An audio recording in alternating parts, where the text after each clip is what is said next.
business, okay, you don't want to go to a shelter or anything, but you do want to keep drinking. You don't want to stop. Okay, let's get you a tent and put it back behind the business in the woods. And then you can drink there. You'll be out of sight. You won't have any police interaction. And I'll meet you there when you want, and I'll bring you different basic needs and then that builds rapport and helps us form a relationship with our clients. Other ways I use harm reduction is reminding them that they are now a PAD participant, and anytime they have an interaction with police, to make sure that they tell them that they're with PAD so that we can go out rather than them become arrested. Worst case scenario, I tell them to memorize my phone number so that if they do go to jail, they can call me and I'll do everything I can to help them get out. Other legal issues we face, I have clients that come to me with years of warrants for the same charges: stealing alcohol, stealing petty things, 12 different court dates over the course of 3 years, lots of warrants. Like, they're never going to make it to those 12 court dates. So I advocate to get that consolidated into one court date, maybe move to homeless court. Homeless court is a City of Atlanta's attempt to decriminalize homeless crimes. So once they're in homeless court, they're provided different kinds of support services. And if they meet the requirements, all of their charges will be dismissed. So I've been very successful there. Other things that I try to do is work with the public defenders and the DAs, letting them know this is a PAD participant. If released from jail, I know where they're at. They've been with me for a year. I promise I will get them to their court date. They're not going to go MIA. If you allow them to be released, like, a lot of our participants have very high bonds that they're never going to be able to pay, and they're just sitting in jail until their court date. Okay, well, if you take away that bond amount, I make sure I'll get them to jail if they're allowed to bond themselves out. And if nothing else, I go and visit them in jail. I add money to their commissary, or I answer their calls while they're there, just to know, so that they know they're not alone until we can help them figure out and navigate their legal issues. So I have some clients with like very intense mental health that have just been traumatized by the legal system. I have one client, he went from foster care to pretty much the criminal justice system. He has schizophrenia, he has PTSD from foster care and being incarcerated. He was connected, thankfully, to a very comprehensive mental health program at Grady. And through this program, his case manager there informed me that in DeKalb and Fulton, he should never be arrested. And if he ever has an interaction with police, they're supposed to take him to Grady Hospital. Well, he had an unfortunate interaction with the police. He advocated for himself. They took him to Grady, but rather than just leaving him, they waited for the doctors to clear him and then took him to DeKalb. While I advocated that his charges were nonsense and get dismissed, which thankfully happened within a month, which is a long time, but he had a warrant in Cobb, so they took him to Cobb County. Well, I advocated that his warrant there was kind of like, you know, he's with PAD, I'll find him, I'll bring him back to court. He got released there as well. But unfortunately, while he was in Cobb, he missed a court date in Gwinnett. So because he missed that court date, he got taken to Gwinnett, where he still is. It's been 3 months, and all of these charges are going to be probably dismissed or given time served. And while he's been there, his mental health has extremely deteriorated. He's getting no mental health care, no medical care. He's lost his job, he's lost his housing, and his legal issues are just continuously compounding, all over charges that are eventually probably going to be dismissed. So it's really frustrating for me. I can't imagine how frustrating it is for him to have one incident with police just go into all of these other problems. So really through my work and through all the case management, I try to use different methods throughout, like to decriminalize mental health just by trying to destigmatize mental health. So I feel like just using person first language, using harm reduction language, and avoiding dismissive terminology like people being off their meds or having, mental illness is really helpful in destigmatizing and humanizing our people so that the general population sees our people from a more humanistic approach.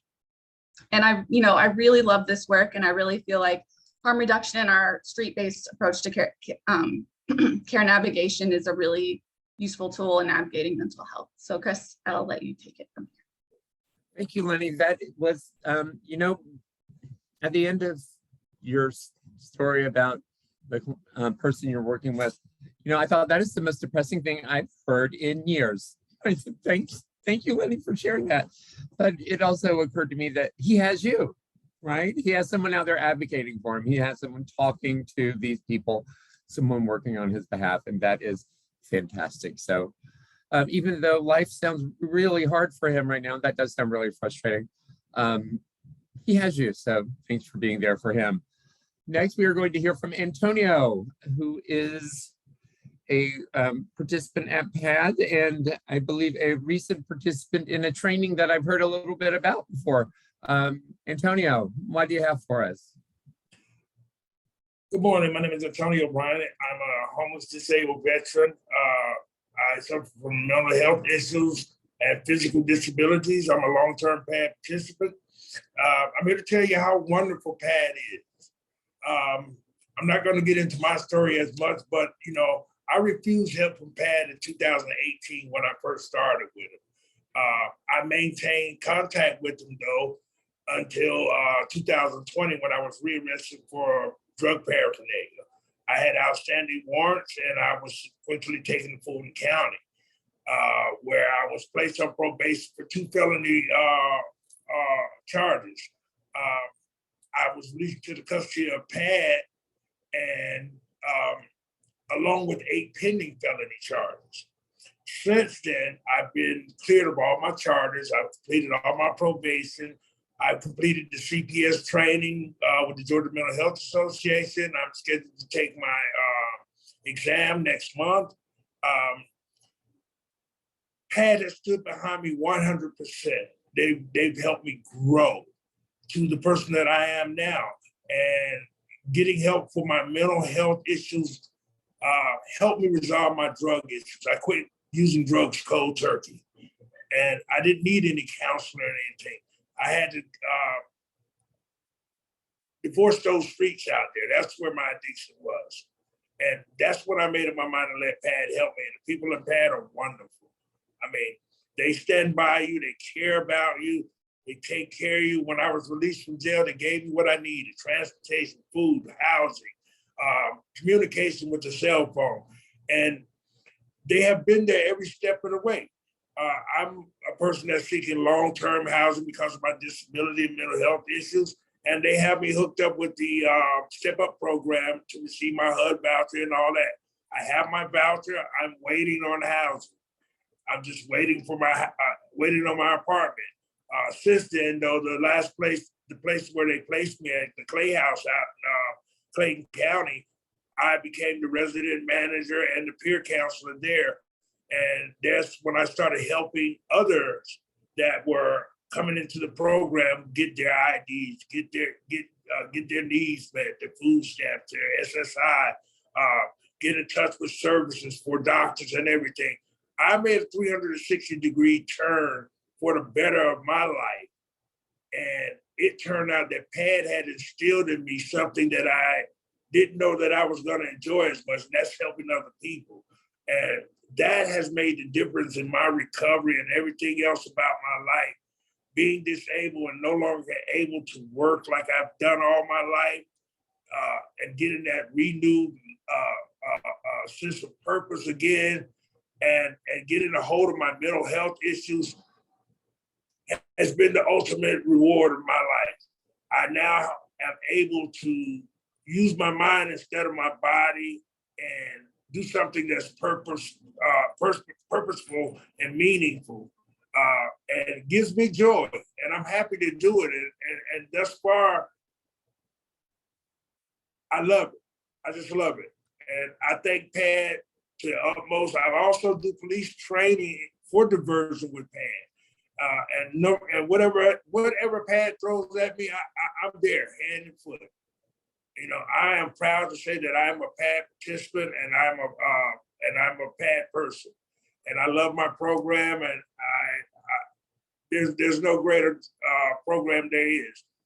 There had never been a program like this in Atlanta, and had there been a program like this in the beginning, I would have probably had my mental health issues addressed probably 30 years ago, you know, and this is something that's been ongoing, you know. It started in the military, and finally I got help. And it's, you know, I faithfully take my medicine now. I tell people I'm going to take my medicine. It's not that I'm not addicted to it, but I love what my medicine does for me. It gives me a peace of mind, and it keeps me calm. It keeps me focused, and you know, it meets the needs of what I've been needing all my life. It fills that void and gives me completion once again.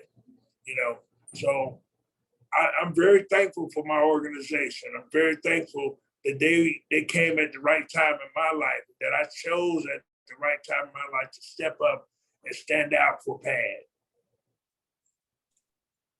That is fantastic. Thank you so much for that. That is just, you know, amazing. If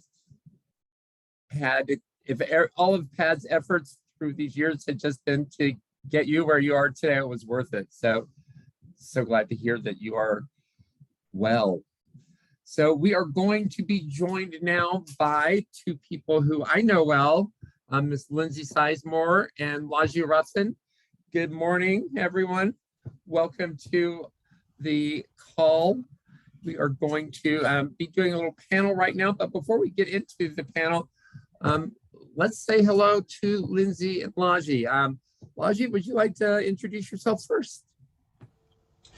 Hi everyone, my name is Logic Ruffin, and I'm certified and credential. I'm a certified peer specialist in mental health as well as addictive diseases. I got a credential in certified psychiatric rehabilitation. I'm a Morehouse graduate of School of Medicine and Justice Involved Life Coach Certification Program. And I work for Georgia Mental Health Consumer Network as a forensic peer mentor, and I'm the statewide trainer of forensic peer mentors. My site that I work with men that are incarcerated and help them with their reentry is Metro Reentry Facility, is located in Decatur, Georgia. The reason why that I do this work, because I spent 23 years in the Georgia prison system.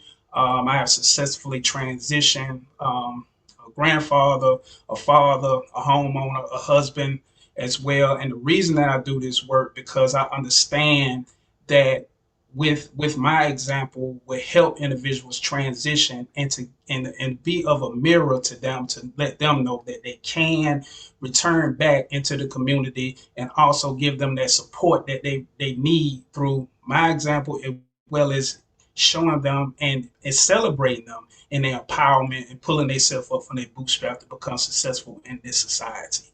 Thank you, Chris. Awesome. Thanks, Laji. And Lindsay, Ms. Sizemore. I know I saw your face earlier. There you are. Hi. Welcome. Hey, everybody. Thank you. My name is Lindsay Sizemore, and for 9.5 years, I've been in both mental health and substance use long-term recovery. Today, I get to live an unlimited life filled with healing and purpose.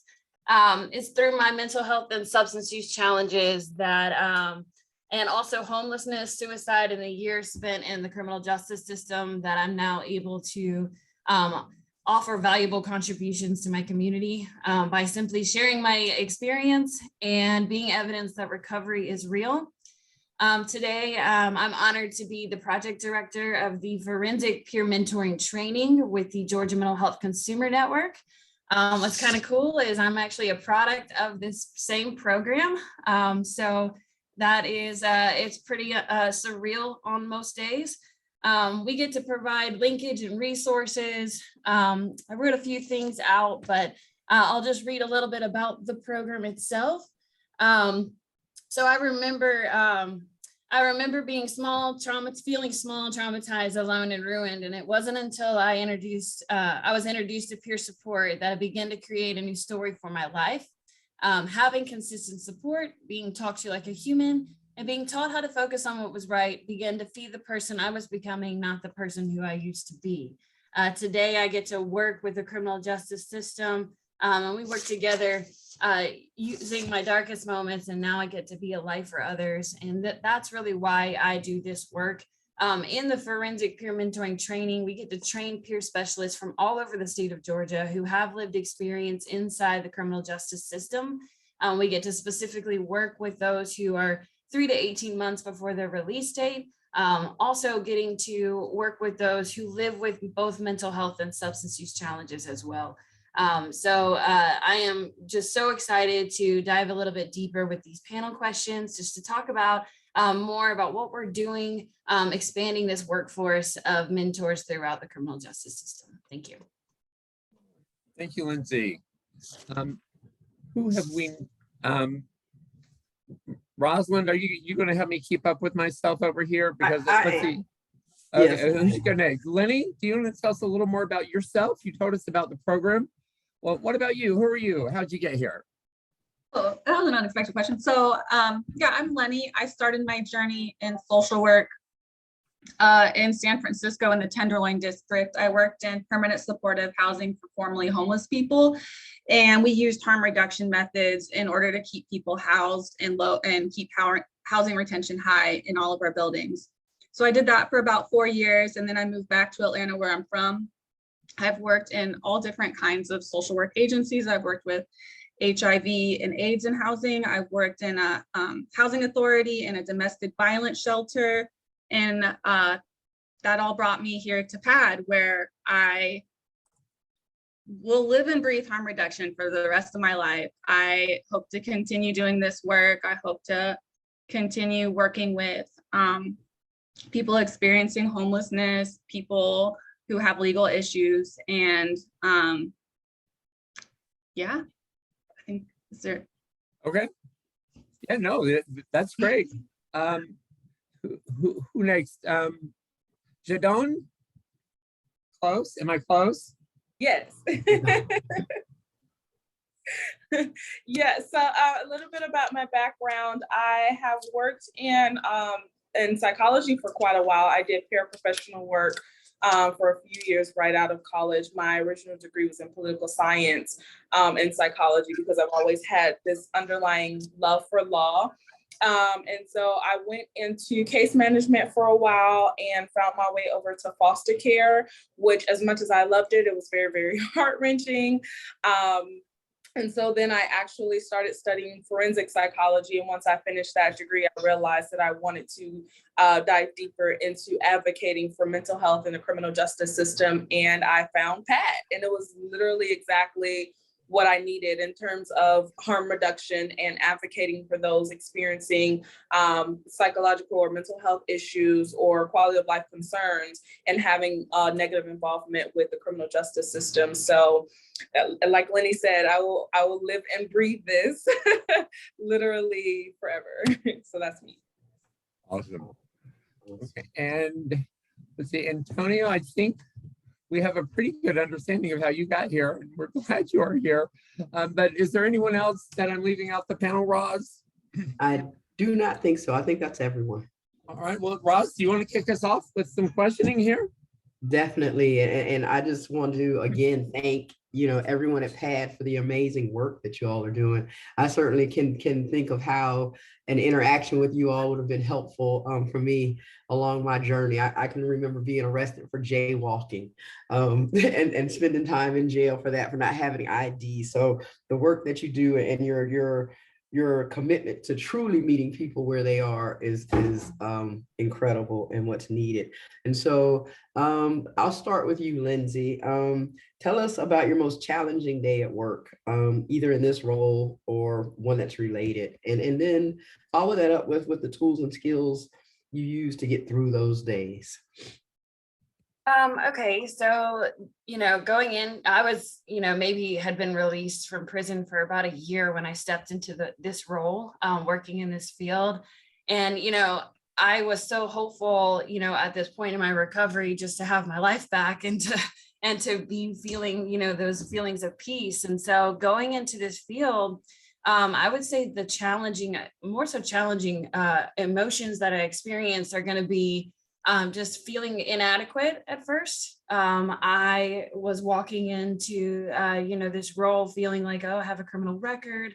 I'm not sure if I'm up to par for this. And so I had to really combat and check at the door, these thoughts of inadequacy and, to get through these challenging days or moments, regardless of what it is I was doing that particular day, I found a team. I found a team of people, specifically my organization, who just, surrounded me with love and support and positivity and then, learning from other people's stories. I had the first job I had with the Georgia Mental Health Consumer Network. I was surrounded by recovery stories left and right for 2.5 years with the Respect Institute of Georgia. So what it did is it helped me grow. And I think that that's what challenges are all about, is you just continue to grow through these challenges. I was able to really find purpose and believe in myself through working with others who are also in recovery. So that connection piece was huge for me. Thank you. Thank you, Lindsay. Jadon, same question for you. Tell us about your most challenging day. What was challenging about it? What was the thing that really stood out for you? And what are some of the skills and tools you use to navigate these days? To be honest, I struggled with this question because we have various challenging days in this role. I think because we encounter instances of our limitations and our ability to assist individuals in need because we are consent-based. Sometimes we are encountering individuals who their mental health prevents their cognitive ability to consent. And we've encountered individuals who you really want to help. And sometimes that's the biggest part, is being able to detach. That's one of the most difficult things I would say, is being able to detach from someone who is in need of help and who does not deserve to be arrested or does not really deserve to be in the circumstances that they're in. And it's literally, they're in survival mode and they're trying to make it, but they don't have the resources. And so sometimes we have been able to reach out to maybe someone like Mercy Care or Grady Crisis to come out to the scene and assist further. But sometimes there are instances where we literally can't do anything, and to have to walk away sometimes is, there's been times where I'm in the van crying because I don't want to walk away because I don't know what else to do. And sometimes you feel like, okay, I have to figure something out, and we can't. We have to know our limitations, and that is honestly the most challenging thing. And it happens to me weekly, I'll say. So that's why it's so hard to say just a single day. Yeah, thank you so much. Laji, same question for you. One of the challenges that I've seen when I transition with a returning citizen going from prison to into the street, that while we in prison, we work with a lot, we get him set up and everything, but soon as he land at home, the home is unstable. It's very unstable, and with the work that we both help them, it comes undone so fast. So this has been a very challenging thing. I'm just going back to unstable homes. So Department of Development of Disabilities, they came out with a program called the FREE program, which means Family Reunification, Education, and Empowerment program. That what it does is that it helps the returning citizen as well as they support person. They go through a program together before the returning citizen parole out. And then we bring them together after 13 weeks and go through another 13 weeks for them to, with a therapist on the line and with people that help to support them within repairing. It could be unaddressed trauma, unaddressed issues that within the family.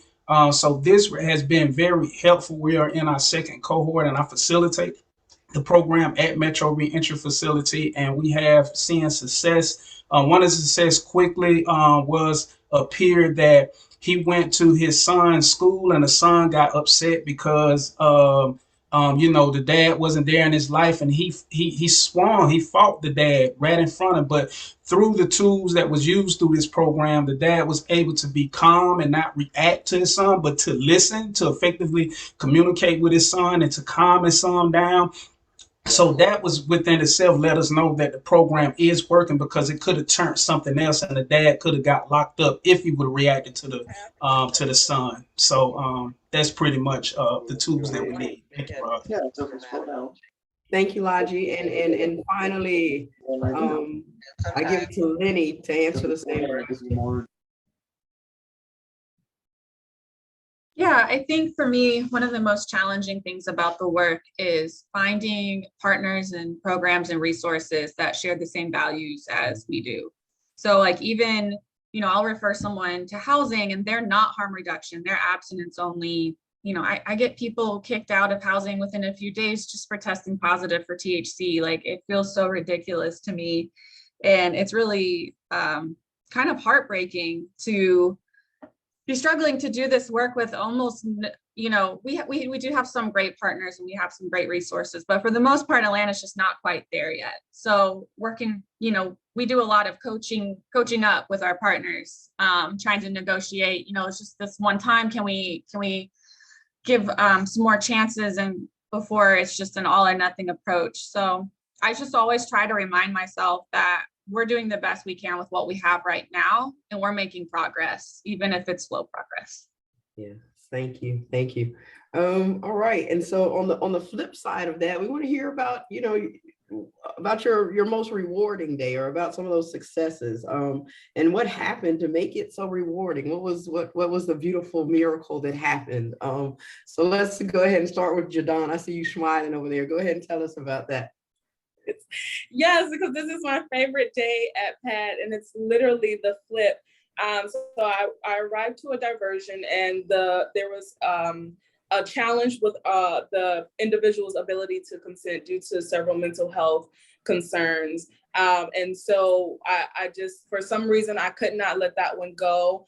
And she was able, at the time, to connect us with a cousin that she knew in Savannah, because she kept repeating, my cousin can help me, my cousin can help me.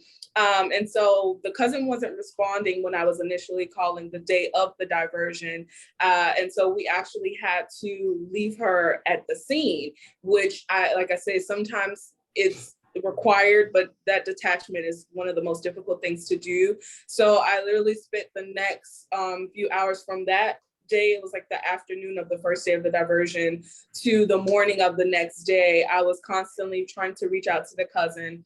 Finally got in contact with the cousin and husband, and it turned out that her family had been looking for her for years. They basically didn't even know that she was alive. And so that next morning, I spent hours talking to several different family members, because they were trying to figure out how to get to her, how to get her to them. We were anxious about putting her on a Greyhound because of her mental health capabilities. She could have gotten off at any stop. So that was a barrier for us, for PAD. Even though that's something that we will do if the individual is capable of getting from one destination to the next. And so eventually I got in contact with her daughter, and her daughter had not spoken to her for years because she thought that she was dead. And so her daughter was living in Miami. And as soon as she found out that her mom was up here, she contacted a friend that she had at a church in Atlanta. And she had the friend meet us out back at the same location where the mother was. And the daughter flew up from Miami the same day. So by the time that we got back to the scene, to the location, met with the church friend, got the mom packed up in the van. And by the time the daughter's flight landed, they FaceTimed me. And it was one of the most, that was just the best day I've had at PAD, because it was literally one of those things that this is what PAD does. We will do our best, even sometimes if we do feel limited, we will do our best to make sure that the individual's needs are met, because sometimes it is not cut and dry, and sometimes it doesn't require the regular resources that we have on hand. We have to go a little step further. And so that's something that I'm going to carry with me forever, because that day really, really made what I do worth it. So yes. Thank you. That wells up in my heart hearing that story. Wow, that's amazing. Lindsay.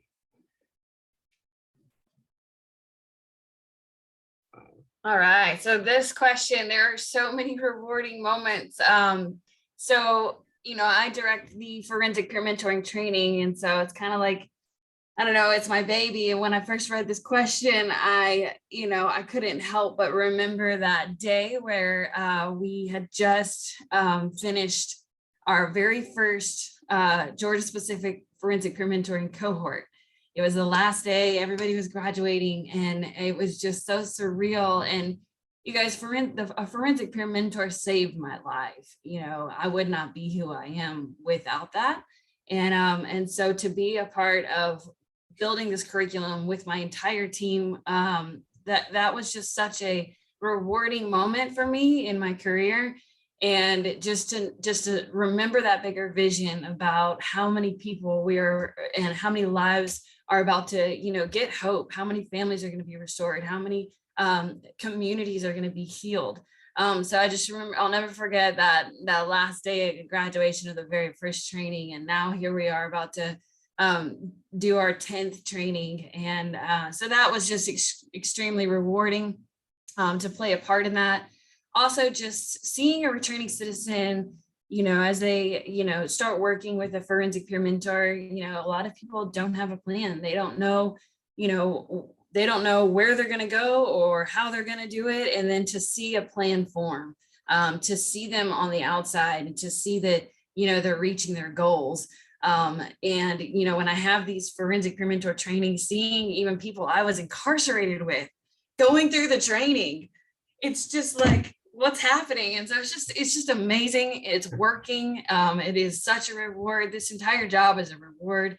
It keeps growing. And, I can't talk about the rewards enough, honestly. But just being able to be a part of rebuilding and to see that light come on in others is just what makes, life worth it, So thanks. Thank you. It's when we get to that, what's been the most rewarding, everyone, just the excitement comes up, at the way that we're able just to play a little part in affecting someone's life in a positive way. Antonio, I don't want to leave you out of this. You sharing your story, you are a success story.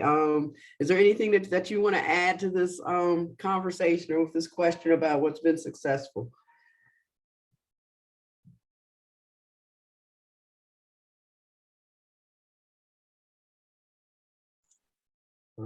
Antonio and Jadon, you're muted.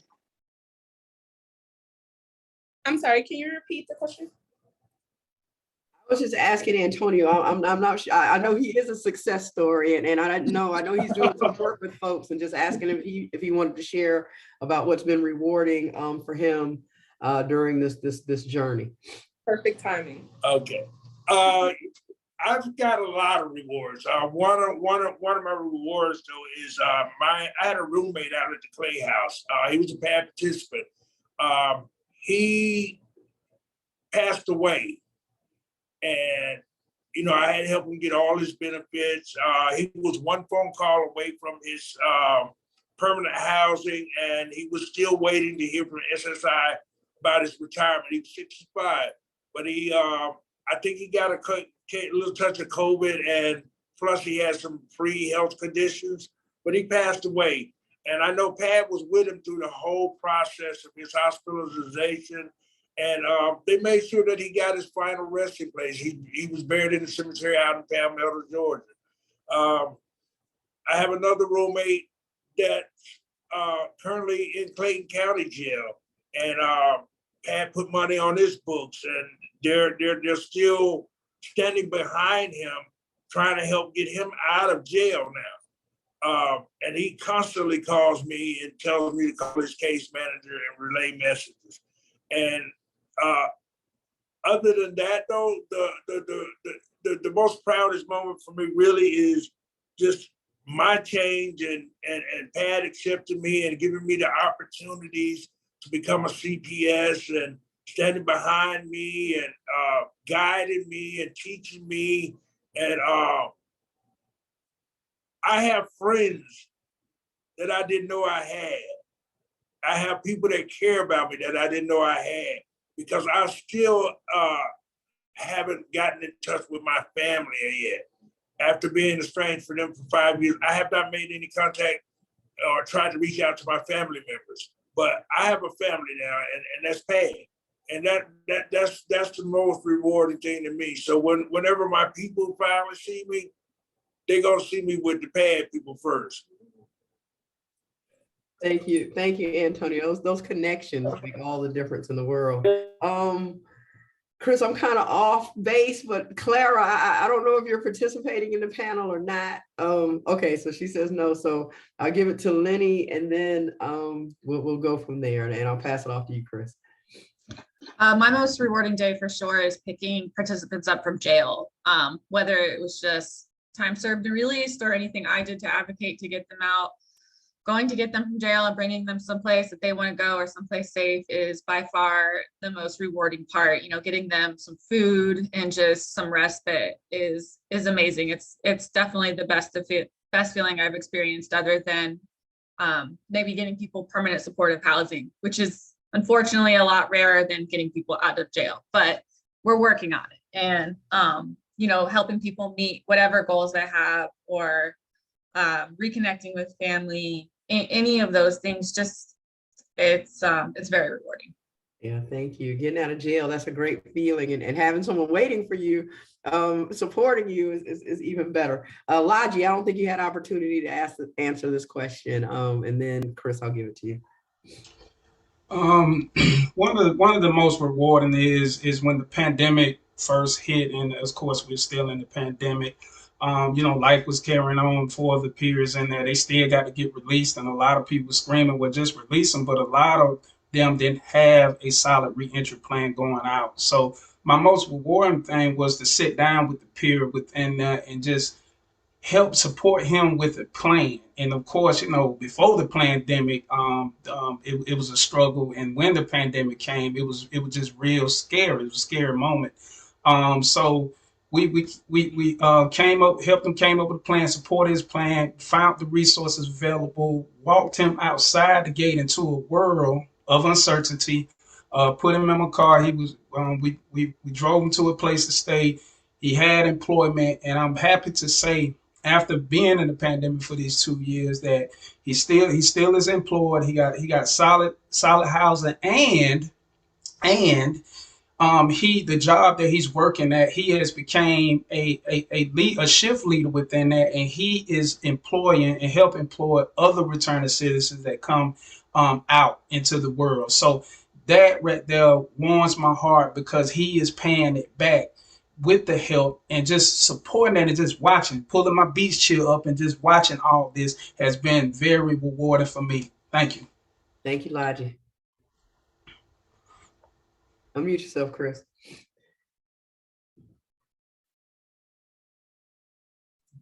Here I come. That's why nobody was responding to me. Hi, guys. So we are going to move on now to just some little different, like, we all have expectations of what a job will be like before we start it, right? And it's usually like much more romantic and interesting than it ends up being, but not always, right? Sometimes it ends up being, wow, I wasn't expecting that at all.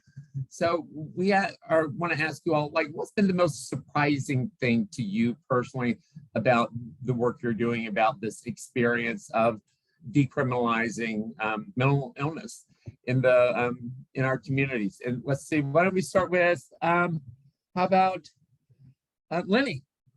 Because Lenny, why not? I always pick on Lenny first, I guess. That's my thing now. It's fine, I'm here for it. I think for me, after like so many years of working with this population and doing the work, I'm just constantly surprised by the public stigma attached to homelessness and mental health and substance use in our population in general. Like, you know, I'll be working with someone that was like a 311 referral and trying to talk to the community and just like referencing, you know, well, it's just not safe to have them there. Like there's some sort of fear of violence just because they're homeless, or just because they might have mental health issues, or this stigma that our people are lazy, or that they they lie to get what they need, or that they're there because of some sort of choices they made, or that it's their fault, rather than this like clear systematic issue that's born out of inequality. And I always try to take the time to educate people when I run into those conversations. And it's so frustrating and surprising to me that people are so resistant to it. And I think it might have to do with, if they believe it's some sort of defect or moral shortcoming on their part, then they don't have to address it. They don't have to address it internally. They don't have to come up with any real or productive ways to deal with it in society. And they don't want it to be their problem. Or literally, like, I have some tents in people's front yard, and I'm like, I'm sorry, it's not on your property. I don't know. I can try to navigate with this with you, but it's not your property, and you moved to Atlanta. Like, I don't know what to tell you. So those kinds of conversations are always surprisingly frustrating for me. Yeah, thanks, Lenny. As someone who lives in Midtown and is a part of the Nextdoor app, I think a lot. What were you thinking when you moved here? Anyway, Lindsay, what is the most surprising thing about the work you are doing? And if you want to like take it back to like whatever place in your pathway that you found the surprise, you're welcome to. Okay, so yeah, I mean, I kind of took a different approach, of course, to this answer, but so I expected, I mean, I am a returning citizen, I am someone who's been in prison for years. And so I expected going into this role a lot of pressure. I expected stress, pushback, I expected, to have like, in a way, there was going to be moments where I was going to feel all alone in a room trying to stand up and talk and speak and share my story and this new idea. And then what I was surprised to find is that, when you're authentic and strength-based and we use a certain language, we have way more allies in this system than I thought we did. I see this all the time in the forensic peer mentoring training development. We have a lot of allies out there, and so I've been surprised to learn that, and people are also very hungry for hope. They're hungry for hope, and so with that, their minds and their hearts are open to trying new things. And so I feel like the allies that we have in place are helping us move the peer specialist, movement through the system. And yes, there's pressures, and yes, there's stigmas, but I have been very surprised to find that there are people, if you are transparent and you're authentic and you can just define your role clearly, that people are there in your corner that can help you move this thing forward. Thank you. Okay. All right. Thank you, Lindsay. Jadon, well, you want to take it from here? Yeah, absolutely. So yeah, I did certainly have my expectations, and there's some idea of what criminalizing mental health looks like. But I think for me coming into this role, it was the numbers for me. It was the actual seeing of the extent to which individuals with quality of life concerns were being arrested and charged for, and knowing that those numbers are pretty high. I mean, you have in the past year, we've had 52 diversions for criminal trespassing, which is literally individuals being sometimes on property, but they're just there. There are 15 for drinking in public, 14 for panhandling, 13 for shoplifting, 11 for disorderly conduct. Like these numbers are for criminalizing situations where individuals are kind of just being in the space that they know how to be in the moment. And what takes me aback is before the diversion program, these are things that people were being arrested for without an alternative. And even now, with Pat being who we are, there are still individuals that are being arrested for these instances that we don't get calls for. So it's the actual numbers and the actual seeing that, okay, wow, this is something that is an issue, and it's bigger than what it feels like. So that was really my biggest thing. All right. Well, before you turn off that mic, I wanted to ask Mr. Antonio, what was the most surprising thing to you about being a participant in the PAD program? Because I believe I heard you say you declined participation the first time it was offered to you, if I heard that correctly. So when you came back, when you became engaged, what surprised you most about it? Or what was different about it from other programs that you participated in before? I've never participated in any program. This is the first program that I participated in. So I was reluctant. I'm not the type to let anybody help me get close to me or anything. I come with a slew of mental health concerns, ex-military. So I, stand alone. I'm a lone wolf. What was surprisingly good about this program is that it allowed me to be me and to make meet my needs at my discretion.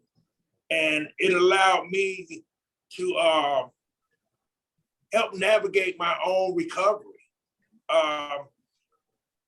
Working with my case managers and working with PAD, I was allowed to learn the techniques that they were doing because I just wanted to. And then I helped, help my case manager learn a few things, just from what I knew. And it was rewarding that I was then given consideration and responsibility of working with one of the training persons here at the PAD program and help train the police officers in diversion. And now knowing that when a diversion happens, that I'm part of the first line of introduction to diversion for some of my peers that are out in the streets. And every time I leave the PAD office, I walk out the door, and where I started from, how did I put that? My past is now my future. So where I came from in the past, the homelessness, the mental health issues, the drugs, and everything else was my past, and it's right outside of the PAD building. And so when I walk out there, I'm now bringing my future, who I've grown to be, who PAD has helped me to become, and be a part of help making a change in the peers that I have out there in the streets. I'm not afraid to face those streets. Those are my streets. I'm from Atlanta, and I always will be. But I do have the sense enough to know to watch myself, because everybody say, "Man, you look good. What can I do to get where you at?" I say, "Walk across the street." All right, thank you, Mr. Antonio. We're going to move on to Laji. Laji, what's been most surprising to you about this work? For me, I did 23 years in the Georgia prison system, and I went back in the system as a forensic peer mentor after 2 years. And in the prison system, this is where a lot of my trauma and pain came from. And going back into that system, I was very skeptical. This is where it was us against them mentality. But my surprise was that the reception that officers and deputy wardens and the staff welcomed me and included me in the reentry process of the returning citizens. And that was very shocking to me, to be honest with you, because my experience was that, they didn't care. They never cared. They won't care. But I understand that is people's not dismiss people's feeling or their experience, because it was my experience. But at the end of the day, that was the biggest surprise to me as a support there at Metro Reentry. And the ways we get support all across the state of Georgia now, that they are including us in the process to help these returning citizens return back successfully, and giving us the support and encouragement. So that has been one of the biggest surprises to me. Thank you, Chris. Thanks, Laji. And now we're going to our last series of questions here. We got a few minutes for these, and I'm looking forward to hearing Wait, actually, we're at what, 11:20? And what time oh, wow. Okay. Yeah. So, Roswell, what do you think? I think we'll end on that hopeful note, and ask everyone, what keeps you hopeful? I mean, we've heard about the successes, we've heard about the challenges. What keeps you hopeful about the efforts to decriminalize mental health concerns in Atlanta? And I will start with Jadon. She's my go-to person. Honestly, what's keeping me hopeful is that it's actually working, that I'm actually seeing firsthand how individuals every single day, how individuals' lives are being changed by the decision to divert instead of arrest, the decision to listen instead of immediately responding. Change in not only individuals in the community, but law enforcement officers. It seems like there is a stamp that PAD is making and that other organizations are making to say, hey, this is what the real problem is. You guys listen and take heed, and you can almost see that the city of Atlanta and hopefully the rest of Georgia and nationwide will catch on to this understanding that we are about humanizing instead of dehumanizing. So the ability to see that literally every single day, that change, that's what makes me hopeful. And then also being able to interact with individuals that are saying, I do want help. I am seeking help. I don't want to just continuously remain stagnant. That's hopeful as well, because it's very inspiring to consistently see people who are saying, I'm okay with not being okay, and I'm okay with asking for help. So this is what help looks like for me. And being able to verbalize that and articulate that is beyond inspiring. So yes. Awesome, thank you. Logi, what keeps you hopeful?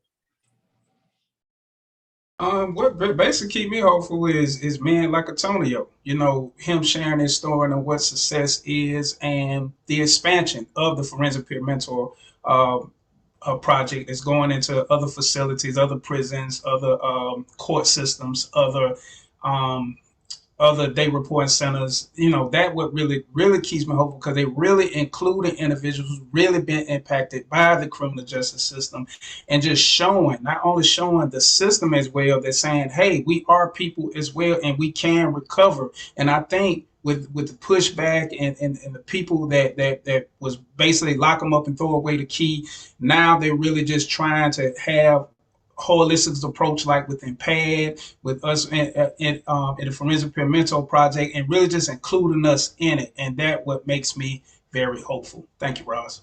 Thank you, Lindsay. Going off of what Logi just said, so what keeps me hopeful is just the expansion of the forensic peer mentoring program, being a part of the decisions today, being a part of the conversations, being in the room, being able to just firsthand see that recovery is being expected, changing the system and lives keeps me hopeful. Helping others be transparent and standing, on their story. And just, just recovery just keeps me hopeful every single day, and just to being a part and having a purpose. And then, of course, the heroes at the Georgia Mental Health Consumer Network that are also taking initiative and always looking to, continue to grow in the state. So thank you. Thank you. And I'll give you the last word. I know.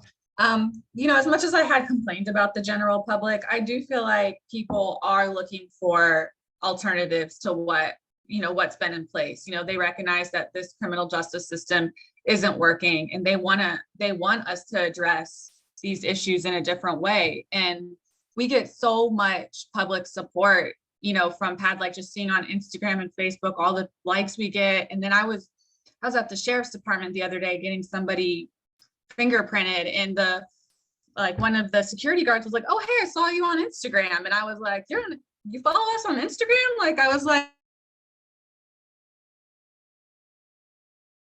of ours. And so we're really reaching all different sorts of kinds of people, and getting really people on board that this is a really good alternative to a system that hasn't been working.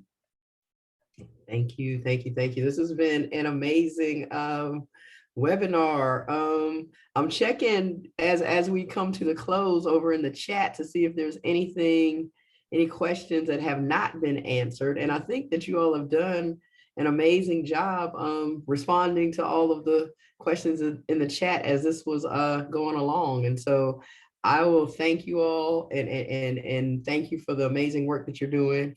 And Chris, I'll turn it back to you. Roz, thank you. It's been, you know, I didn't think I was going to learn anything here today, but I did. So there you go. Shows you what I know. I really am so grateful to all of you for being here with us today, including those of you in the Zoom audience out there. Thank you for being here. And I have to say, like, out of 55 participants at the beginning, we only lost 5 people. So guys, PAD guys, I got to tell you, that's amazing. Holding on to that many people for that long tells you how much people wanted this information. And, you know, Lindsay and Laji too, your contributions were significant and appreciated and valued. So thank you. We are going to pass it off now to our friends at the, well, I guess before, did anyone have any last word they wanted to say, anything they wanted to put out there before we move on? Thank you all so much for this wonderful work that you do.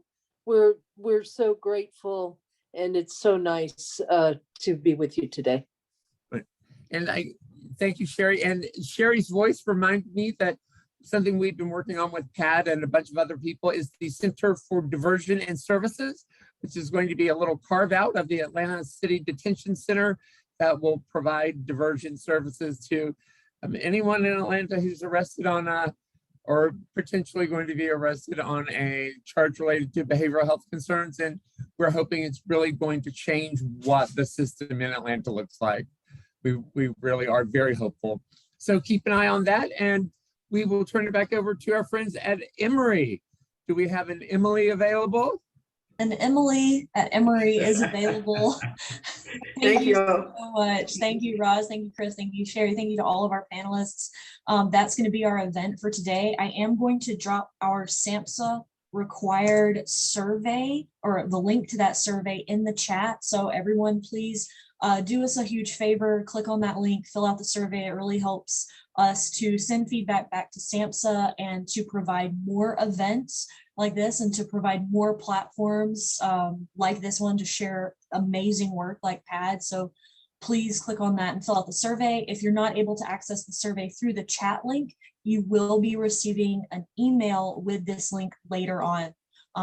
But with that, I'd just like to say thank you again to the wonderful folks at the Georgia Mental Health Consumer Network. Thank you to all of our panelists. And on behalf of the Southeast MHTTC, that will conclude today's event. Thank you, everyone. Thank you.